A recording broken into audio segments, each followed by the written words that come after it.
우리 하나님 말씀 보겠습니다. 하나님 말씀은 사도행전 6장 8절에서 15절까지의 말씀입니다. 신약성경 196면입니다. 사도행전 6장 8절에서 15절까지의 말씀입니다. 네, 우리가 주님을 경외하는 마음으로 다 같이 일어서서 말씀을 함께 봉독하도록 하겠습니다. 같이 읽습니다.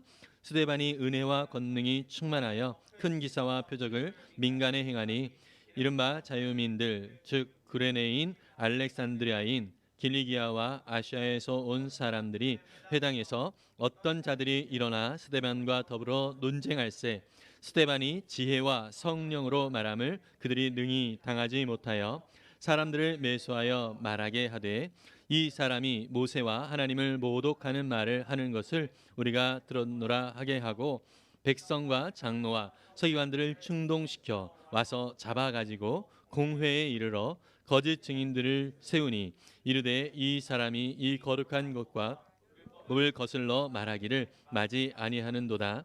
그의 말에 이 나사렛 예수가 이것을 헐고 또 모세가 우리에게 전하여 준 규례를 고치겠다 함을 우리가 들었노라 하거늘 공회 중에 앉은 사람들이 다 스데반을 주목하여 보니 그 얼굴이 천사의 얼굴과 같더라. 아멘. 앉으시면서 은혜 많이 받으세요. 서로 격려하겠습니다.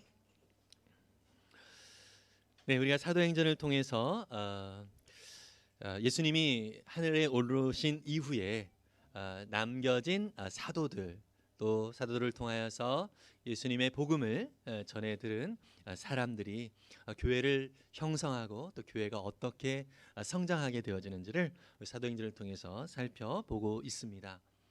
여러분, 예루살렘이라고 하는 도시에서 처음 교회가 생겨나게 됐죠. 예루살렘에서 특히 우리가 지난주에도 살펴보았던 것처럼 베드로와 요한 같은 이 사도들이 성령을 힘입었어요. 우리가 삼위일체 하나님, 성부, 성자, 성령, 삼위일체 하나님이신데요. 예수님이 떠나시면서 하늘에 오르시면서 성령을 주시겠다라고 약속해 주셨습니다. 그래서 예수님의 약속대로 성령의 은혜를 그들이 입었습니다. 여러분, 우리가 예수님을 믿는 순간에 성령님이 우리 가운데 함께 하심을 믿으시죠?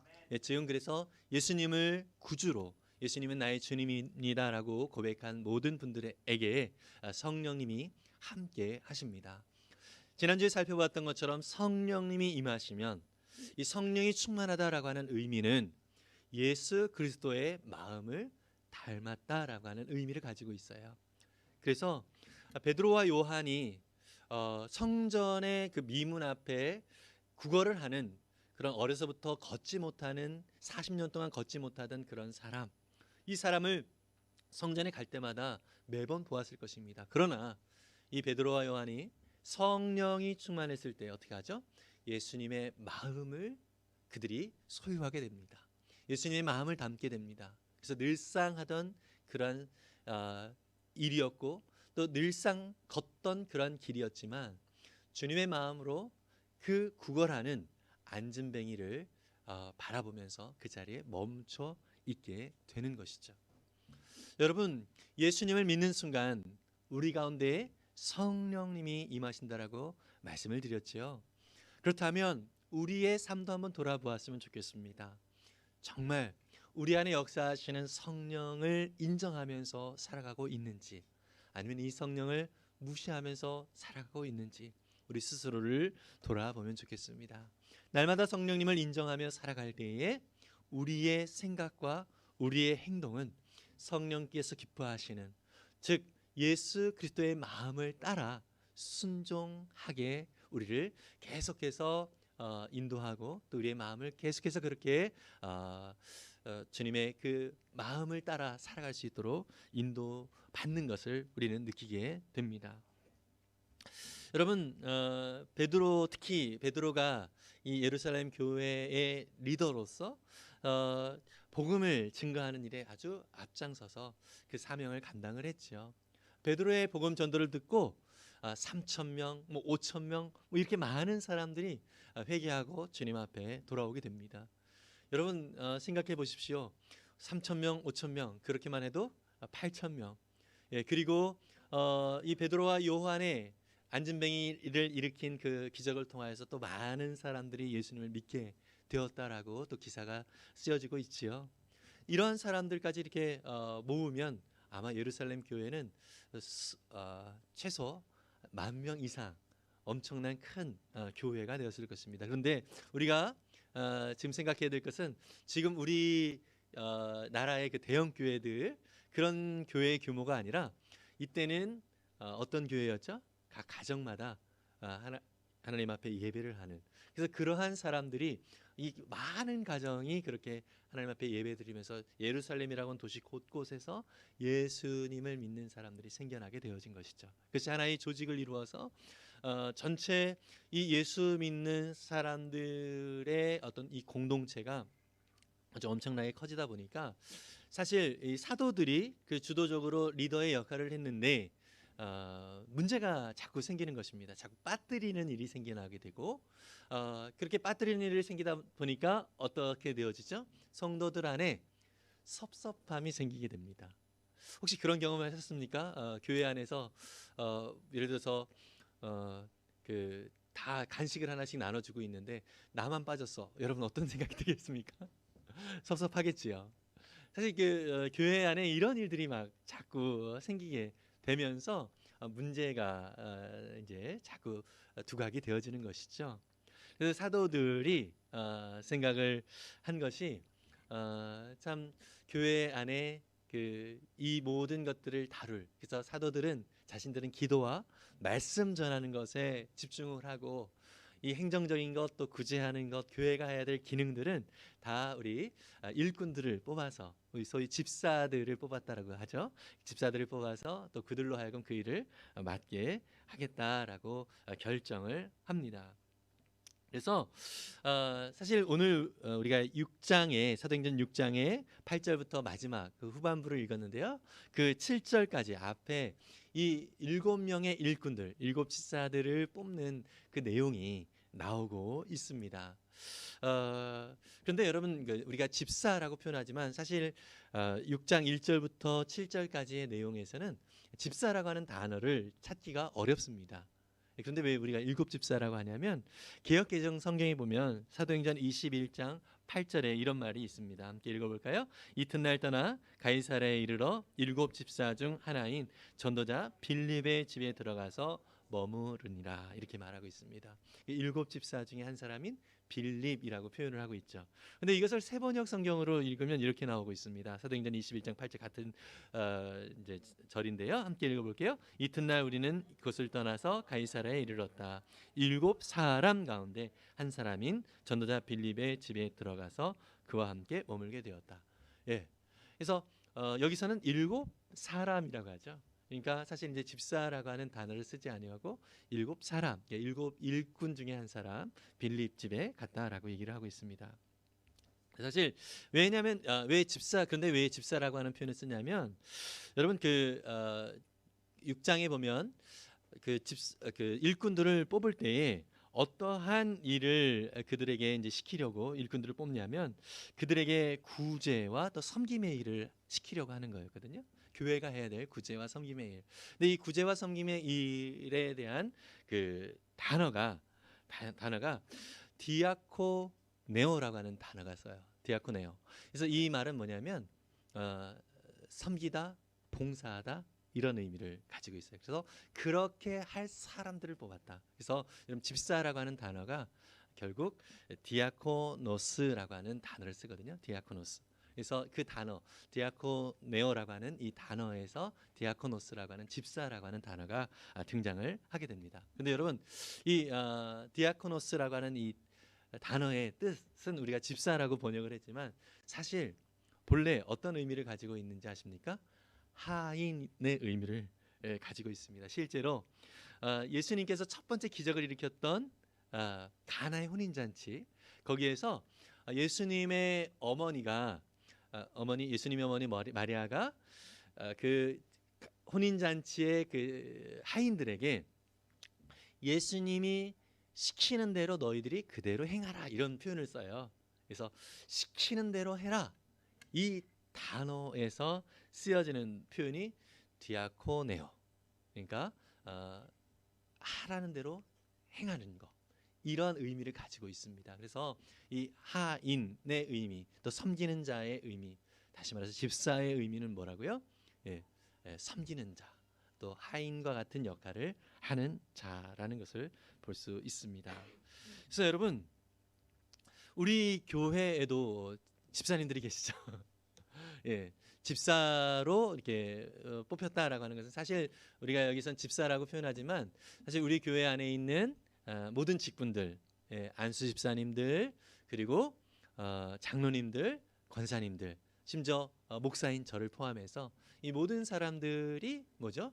예, 교회를 섬기라고 이렇게 세워진 사람들이잖아요. 이런 사람들이 결국 뭐죠? 하인과 같이 섬기라고 그 자리에 하나님께서 세워 주셨다라고 하는 것입니다.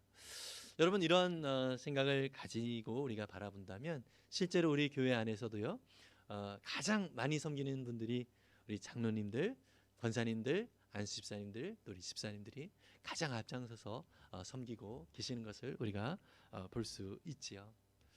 그래서 우리 직분을 받는다, 또 우리 교회 안에서 특별히 또 목장 안에서 목자님, 또 예비 목자님들이 섬기는 그 섬김의 모습을 보면 어떤 느낌이 듭니까? 정말 하인 같다 이런 생각이 들지 않습니까? 여러분, 하인은 주인이 뜻하는 대로, 주인이 원하는 일을 하는 거죠. 자기가 하고 싶은 일을 하는 것이 아니라 주인이 원하는 일을 해요. 이런 얘기를 들으면 정말 하나님의 은혜 아래 이렇게 직분을 받았다라고 표현을 하고 있지만, 이 직분을 받는 것이 사실 좀 되게 손해 보는 것 같고, 또 그 자리에 나가는 것이 상당히 부담스러운 것 같고, 이런 느낌이 참 많이 듭니다. 그런데 여러분, 집사들, 또 섬기는 일꾼들을 뽑는 그런 조건이 사도행전 6장 3절에 나오거든요. 이 6장 3절에서 어떻게 말하고 있냐면, 함께 읽어볼까요? 그러니 형제 자매 여러분, 신망이 있고 성령과 지혜가 충만한 사람 7을 여러분 가운데서 뽑으십시오. 그러면 그들에게 이 일을 맡기고, 이렇게 표현하고 있습니다. 여기서 보면은 그 교회 사람들에게 신망이 있고 믿음이 있고, 그다음에 성령과 지혜가 충만한 사람, 그런 사람 7을 뽑으라고 합니다. 7은 완전수죠. 그래서 교회의 모습을 완전하게 아름답게 또 세워갈 또 그 사람들의 숫자를 7으로 정하고 있어요. 그래서 7명의 이 섬기는 일꾼들을 세우라고 하는데, 그 조건이 뭐라고요? 신망이 있고 성령과 지혜가 충만한 사람을 뽑으라고 하고 있습니다. 여러분, 그렇다면 서두에 말씀드렸던 것처럼 성령이 충만하다라고 하는 의미는 어떤 의미라고요? 예수님의 마음을 많이 닮아가는 자라고 말씀을 드렸죠. 예수님께서 이 땅에 오신 이유를 말씀을 해주고 있어요. 그게 무엇이죠? 이 땅에 나는 섬김을 받으러 온 것이 아니라 섬기러 왔다라고 말씀하고 있습니다. 예수님께서 이 땅에 섬기러 오셨는데, 그 섬김의 수준이 어느 정도까지 섬기셨죠? 그의 생명을 내어주시기까지 섬겨 주셨습니다. 여러분, 이것은 사실 최고의, 사실 하인들도 그렇게 하기가 참 어렵습니다. 다시 말해서 예수님은 정말 섬김의 요즘 말로 끝판왕을 보여주신 분이에요. 섬김이 무엇인지를 보여주는 분이 바로 예수님이셨죠. 왜 우리를 그 생명을 내어주시기까지 섬겨주셨죠? 이 어두운 세상 속에서 무엇을 위하여 살아가야 될지 모르고, 또 어떻게 살아가야 될지 모르는 우리 불쌍한 우리를 위하여서 우리의 존재가 어떤 존재인지를 확인시켜주고, 또 이 어두움 속에서 우리를 건져주셔서 빛 가운데로 우리를 이끌어 주시기 위하여서 결국 우리가 죽어야 되는데 우리가 죽지 아니하고 우리를 살리시기 위하여 예수님이 대신 그 죽음의 자리에 나아가신 것이죠. 그래서 7 집사들을 이렇게 초대교회에서 뽑게 되었는데요. 이들은 신망이 있고 또 성령과 지혜가 충만했습니다. 그렇다면 성령과 지혜가 충만하면 어떻게 되어지죠? 자발적으로 예수님과 같은 삶을 살기를 원하게 되어집니다. 그러다 보니까 이들이 그 교회를 위하여 하인과 같은 모습으로 섬기지만 그들 가운데는 기쁨과 감사가 있게 되었던 것입니다. 여러분, 이것이 스데반을 비롯하여서 이 교회에 세워진 그 일꾼들의 아름다운 모습이었다라고 믿습니다. 저와 여러분들도요, 주를 위하여 섬기는 자리에 나아갈 때에 우리가 우리의 힘과 우리의 능력으로 섬기려고 할 때에 어떠한 마음이 들죠? 짜증이 나고 힘들기만 합니다. 그리고 또 손해보는 것 같은 느낌이 들기도 합니다. 이것은 왜 그러냐면 우리가 성령을 의지하지 아니하고 하늘의 지혜를 의지하지 아니하고 내 힘과 내 능력으로 행했기 때문이라는 것이죠. 그러나 여러분, 성령의 은혜를 힘입어서 우리가 섬기며 나아갈 때에 하나님이 주시는 그 지혜를 따라서 섬기며 나아갈 때에 우리는 섬김 속에서 기쁨과 감사가 무엇인지를 더 풍성하게 누릴 수 있게 되는 것입니다. 여러분, 그래서 어떤 분이 저한테 그런 표현을 합니다. 목사로서 그 사역을 감당하는 게 얼마나 힘들고 얼마나 어려워요. 물론 어렵고 힘든 일이 없는 건 아닙니다. 그런데 제가 그분에게 드렸던 말씀이 뭐냐면, 하나님께서 제게 이렇게 귀한 영혼들을 섬길 수 있는 그 자리에 나아갈 수 있도록 인도하셨다는 것은 너무나도 큰 특권입니다라는 그런 표현을 썼어요. 정말 실제였습니다. 정말 나와 같은 사람이 어떻게 하나님이 원하시는 그러한 일에 동참을 할 수 있을까? 이 사실 자체가 너무나도 감격과 또 감사한 일이 되어지는 것을 느낄 수 있습니다.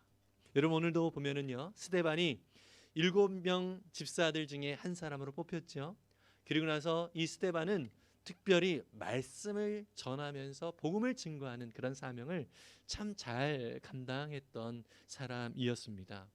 특히 예루살렘 성전 앞에서 그 당시에 있는 그 유대인들을 대상으로 해서 하늘나라의 복음을 전하게 되어지는데요. 복음의 핵심 내용이 무엇이죠? 유대인들은 이 성전을 상당히 중요시 여겼어요. 그런데 참 안타까운 것은 정말 그들은 하나님을 섬긴다라고 하면서 성전을 아주 소중히 여겼는데 예수님께서도 이 성전을 일컬어서 어떻게 말씀하셨죠? 3일 만에 무너뜨리고 다시 지을 것이다라고 말씀을 하셨죠. 그죠?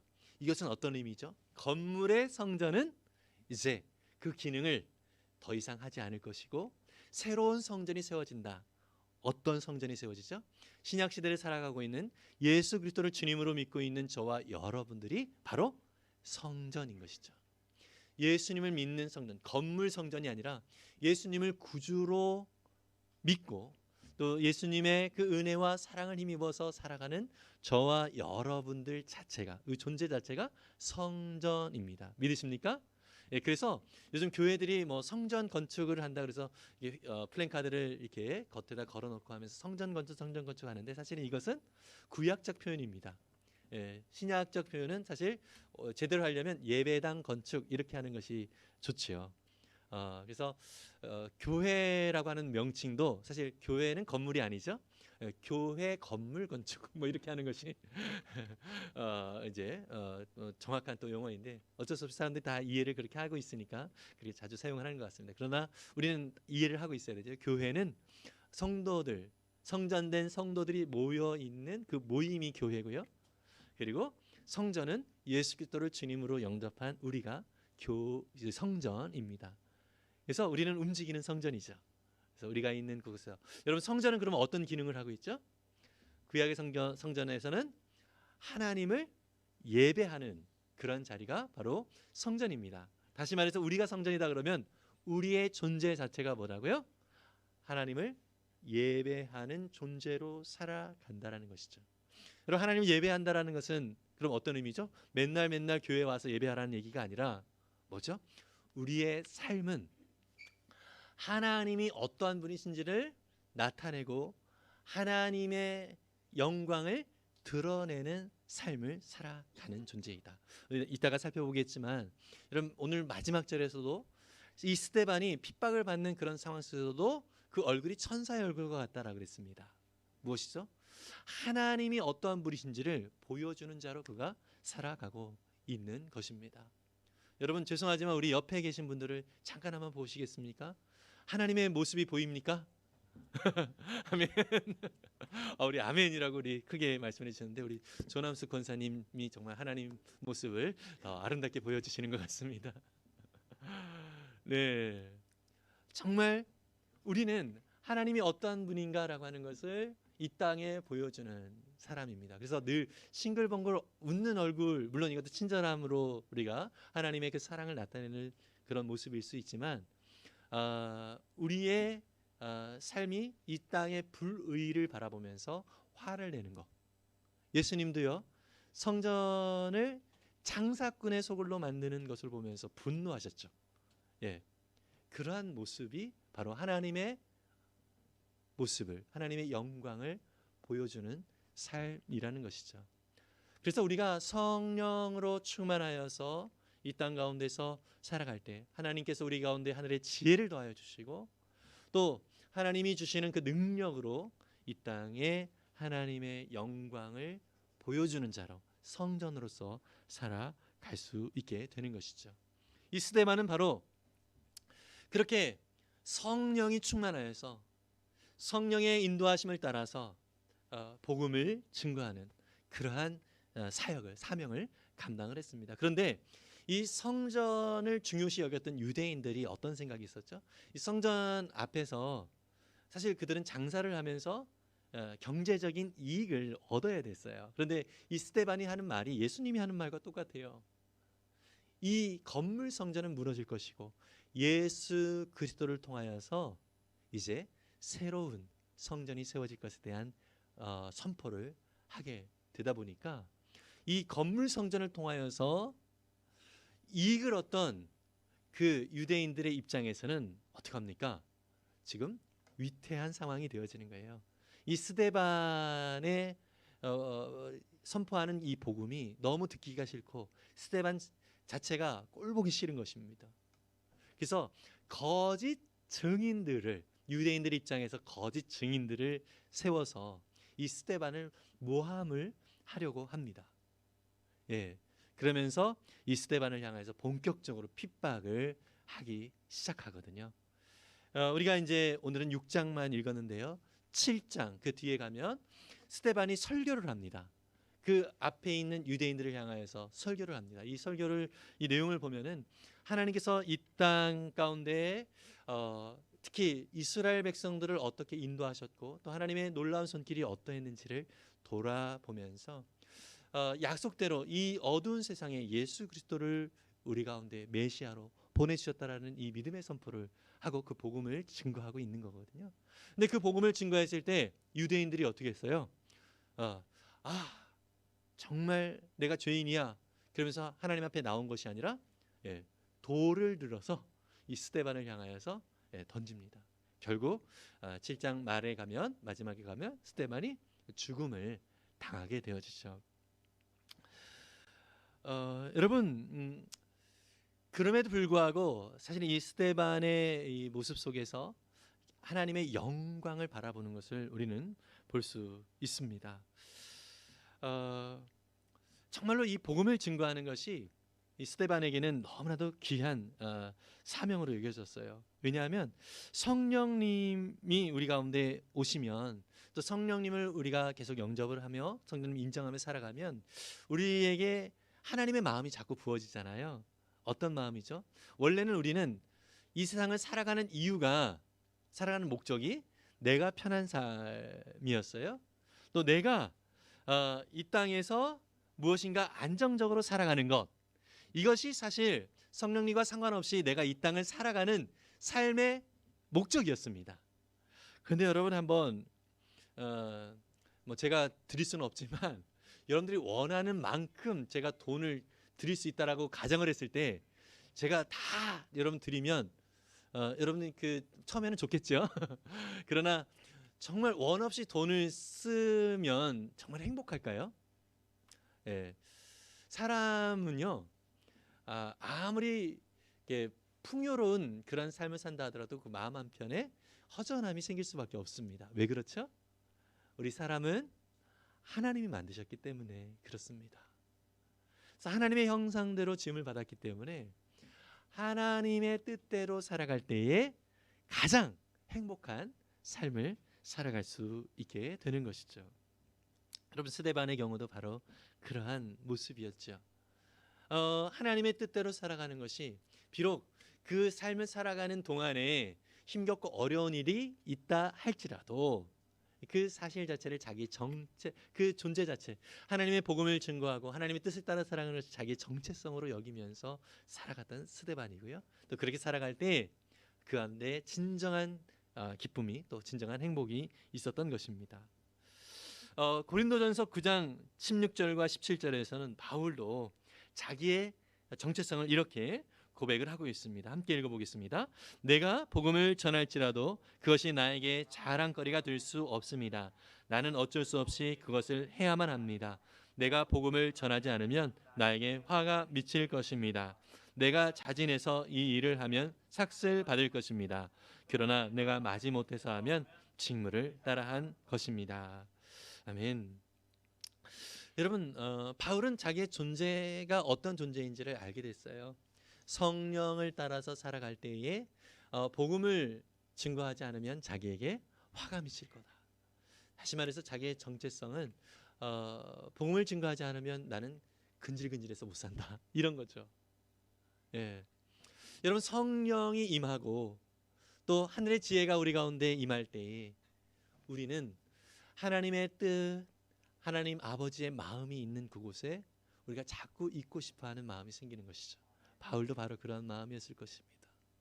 복음을 증거하는 것이 자신의 정체성으로 여기면서 이 나를 자유롭게 하고 나를 진정한 나로 만들게 했던 이 복음을 다른 사람들에게도 전하지 않으면 정말 난 근질근질해서 못 산다, 이러한 마음으로 복음을 전했던 것입니다. 여러분, 등대 아시죠?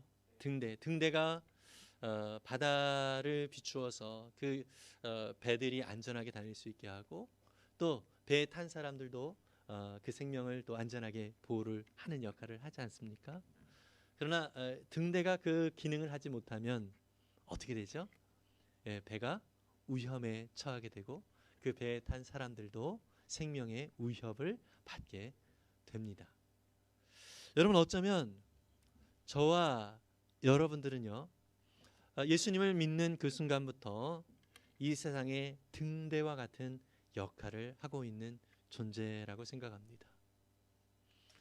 세상 사람들에게 정말 망망대해 가운데서 어디가 길일지 몰라서 방황하는 자들에게 여기가 길이다, 이렇게 살아가는 것이 참 복된 인생이다 라고 하는 것을 보여주고 안내하는 역할을 하는 것, 이것이 바로 믿음의 사람들이 행하는 놀라운 특권이고 또 우리의 참된 정체성이라고 하는 것입니다. 정말 그 자리를 지키는 것이 우리에게 늘 즐거울 수만은 없습니다. 늘 기쁠 수만은 없습니다.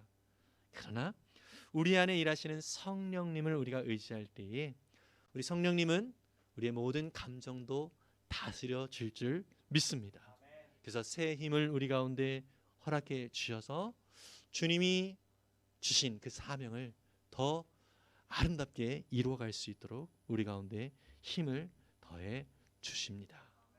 여러분, 그래서 베드로는요, 교회의 사명자들, 특히 장로라고 칭하고 있지만 예수 그리스도 안에서 이 믿음으로 디아코노스로 정말로 주를 위하여 섬기는 종으로 섬기겠다라고 하는 이 사람들에게 이렇게 권면의 말을 하고 있습니다. 베드로전서 5장 1절에서 4절까지의 말씀입니다. 같이 읽겠습니다.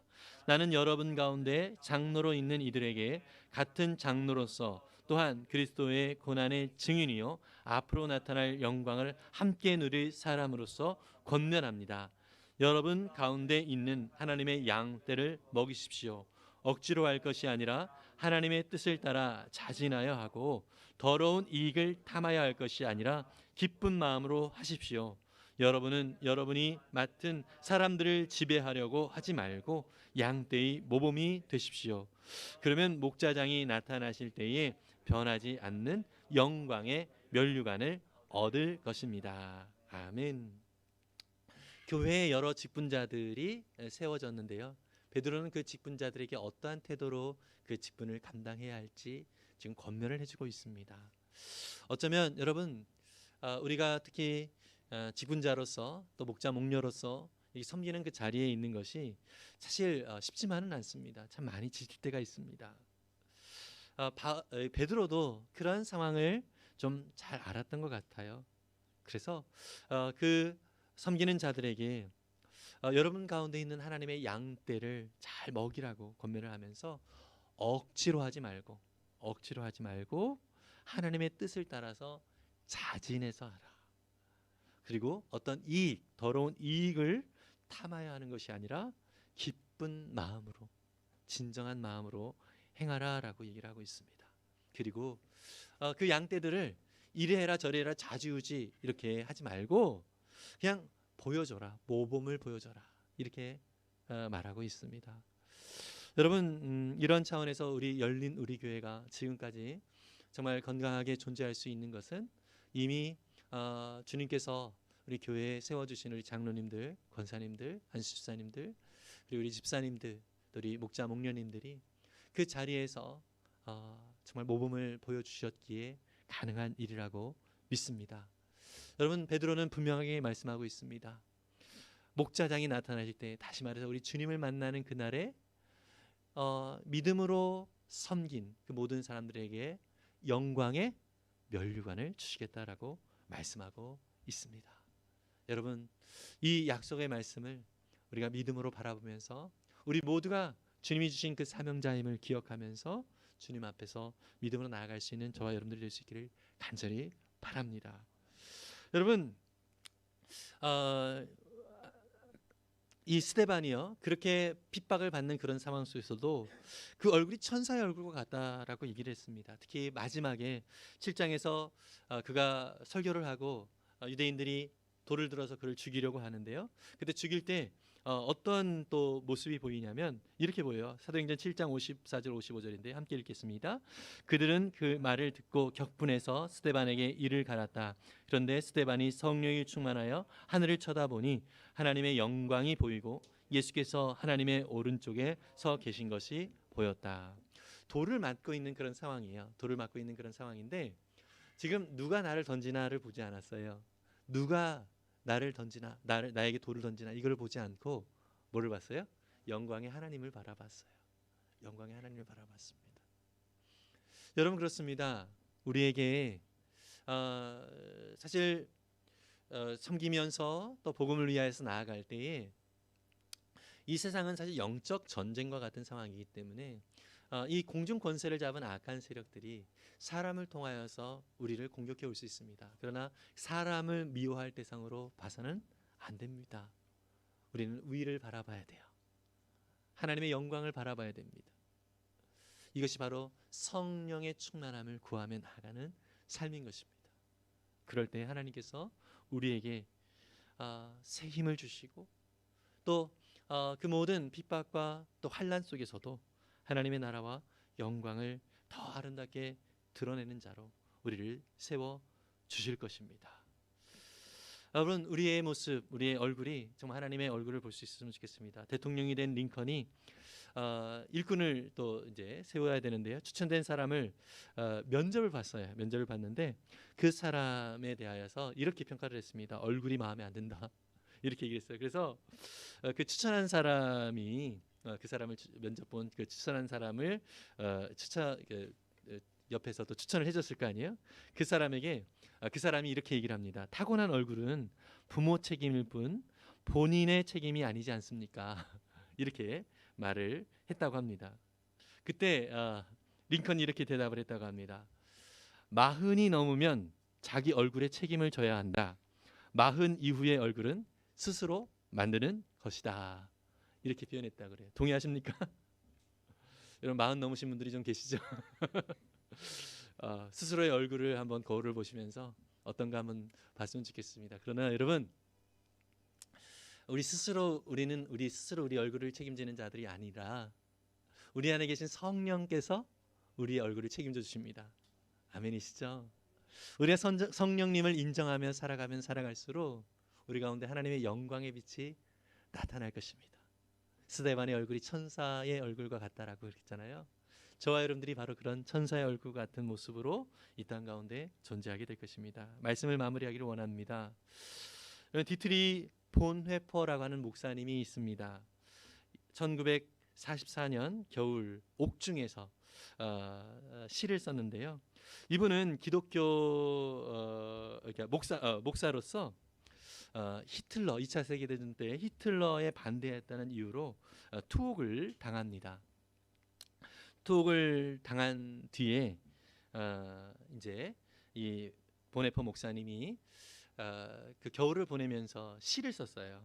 좀 안타깝게도 이분이 2차 세계대전 종전 한 달을 앞둔 4월 9일에 1945년 4월 9일에 교수형에 처하게 돼서 사형을 당해요. 근데 감옥에 있는 동안 쓴 시가 이런 시가 있습니다. 우리 나라 말로 번역이 되어 있기도 한 시인데요. 선한 능력으로라고 하는 시예요. 주 선한 능력으로 안으시네, 그 크신 발로 날 붙드시네, 절망 속에도 흔들리지 않고 사랑하는 주 얼굴 구하리, 선한 능력으로 일어서리, 주만 의지하리 믿음으로, 우리 고대 안에 주 오실 그날 영광의 새날을 맞이하리. 이전의 날 애워싸고 고난의 길을 걷는다 해도 주님께 모두 맡긴 우리 영혼 끝내 승리의 날 맞으리. 주님이 마신 고난의 쓴 잔을 우리도 감사하며 받으리. 주님의 남은 고난 채워가며 예수와 복음 위에 살리라. 우리 찬양 함께 하면서 마무리를 하려고 하는데요. 정말로 우리 안에 계신 성령님을 의지하면서 선한 능력으로 믿음으로 살겠습니다라고 하는 고백으로 우리 함께 찬양하고 잠시 기도하고 마무리하겠습니다.